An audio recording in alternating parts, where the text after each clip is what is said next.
Assalamualaikum warahmatullahi wabarakatuh. Perkenalkan nama saya Dina Marani Fajar dengan NPM 4421210009. Di sini saya akan menjelaskan UTS dari mata kuliah Analisa Perancangan Sistem Industri.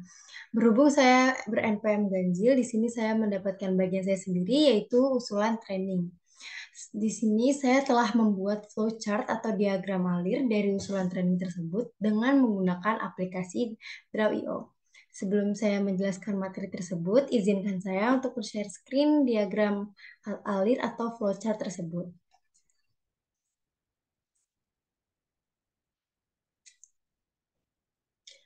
Baik, di sini sudah terlihat terdapat 4, yaitu Departemen, HRD, Departemen Head HRD, dan juga peserta training.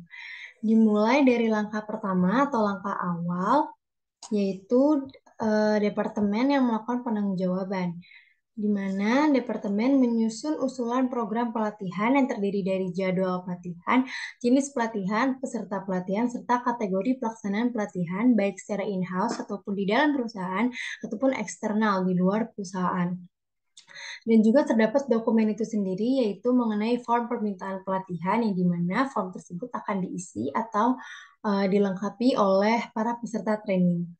Kemudian kita berlanjut ke langkah selanjutnya, yaitu masuk ke proses 5.2, yang dimana di proses 5.2 ini HRD lah yang melakukan penanggung-jawaban, yaitu kita mengidentifikasi kebutuhan pelatihan, di mana dokumen tersebut ialah berisikan program kebutuhan tahunan, karena kita akan melakukan pelatihan, yaitu yang dimana baik dalam perusahaan ataupun di luar perusahaan, seperti yang telah dijelaskan pada langkah awal.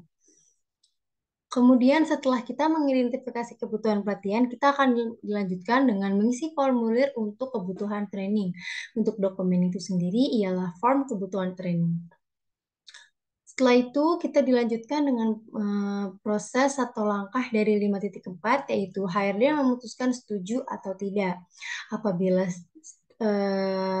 dan itu akan terdapat dua opsi, no dan yes, di mana setuju ini dilambangkan dengan bangun belah ketupat. Apabila tidak disetujui, maka FKT atau form kebutuhan training ditolak dan akan diserahkan kembali ke departemen yang telah membuatnya. Itu masuk ke dalam langkah 5.5, seperti yang dapat kita lihat.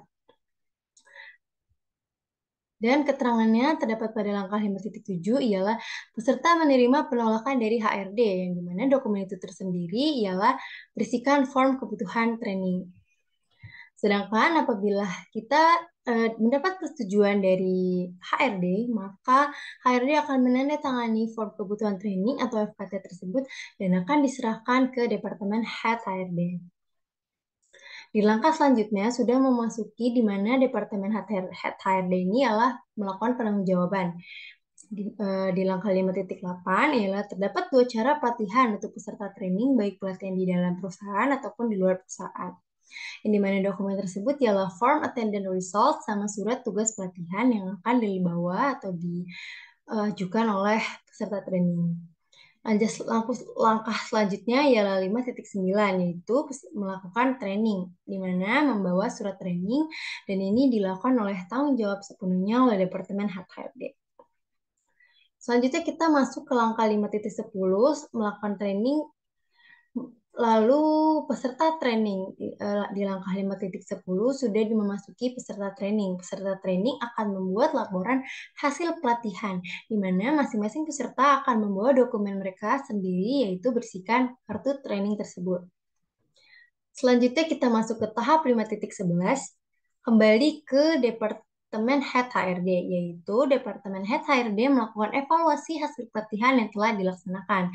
Sehingga Departemen HTR ini juga memiliki dokumen yang berbeda dari yang lain, ialah form evaluasi hasil pelatihan, di mana telah dilakukan oleh para peserta training.